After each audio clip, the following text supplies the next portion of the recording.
നിങ്ങൾ കടം കൊണ്ട് പ്രയാസത്തിലാണല്ലേ? എന്നാൽ ഇനി പേടിക്കേണ്ടതില്ലാട്ടോ. മുത്തുനബി സല്ലല്ലാഹു അലൈഹി വസല്ലമ തങ്ങൾ പറഞ്ഞു തന്നിട്ടുണ്ട്. പർവ്വത സമാനമായ കടങ്ങളുണ്ടെങ്കിലും തിരമാലകൾ പോലെ കടങ്ങളുണ്ടെങ്കിലും അവൻ പേടിക്കേണ്ടതില്ല.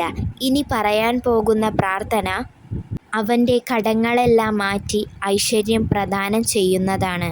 വെള്ളിയാഴ്ച ദിവസം 70 പ്രാവശ്യവും ശേഷം വരുന്ന ദിവസങ്ങളിൽ എല്ലാ നിസ്കാരശേഷം 7 തവണയും ഈ പ്രാർത്ഥന പതിവാക്കുക.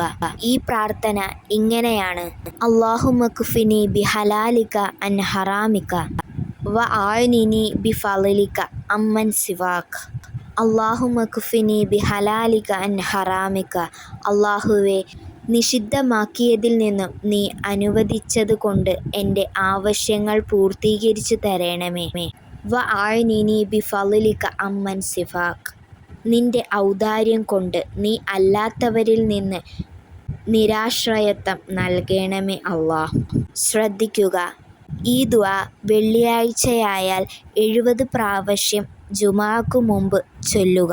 പിന്നെ വരുന്ന ഓരോ ഫർള് നിസ്കാരങ്ങൾക്കു ശേഷം 7 തവണ വീതം ഈ ദുആ ചൊല്ലുക.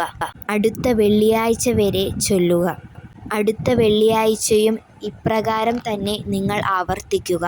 അല്ലാഹു അതിന് ഭാഗ്യവും തൗഫീഖും നൽകട്ടെ. ആമീൻ യാ റബ്ബൽ ആലമീൻ.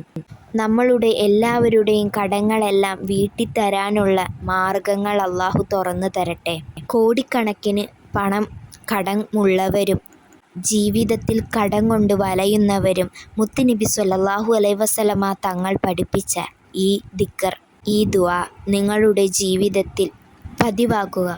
നിങ്ങളുടെ ജീവിതത്തിൽ തന്നെ അത്ഭുതങ്ങൾ കാണാം ഇൻഷാ അല്ലാഹ്. അല്ലാഹു അതിന് ഭാഗ്യം നൽകട്ടെ. ആമീൻ യാ റബ്ബൽ ആലമീൻ. ദുആ വസിയത്തോടെ. അസ്സലാമു അലൈക്കും.